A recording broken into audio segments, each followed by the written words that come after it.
The Rasul sallallahu alaihi wasallam gave great importance to fair dealing in business throughout his life and set himself as a role model for the whole world.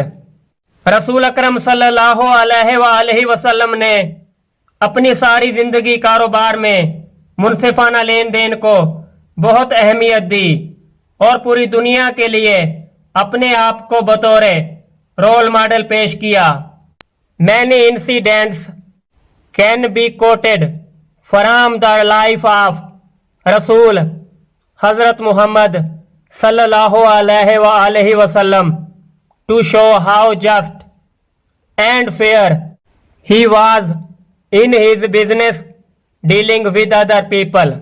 रसूल अकरम हजरत मोहम्मद सल्लल्लाहु अलैहि वसल्लम की हयात तैयबा से बहुत से वाक़यात का हवाला दिया जा सकता है, ये दिखाने के लिए कि आप सल्लल्लाहु अलैहि वसल्लम अपने कारोबारी लेन देन में कितने दयानतदार और इंसाफ पसंद थे.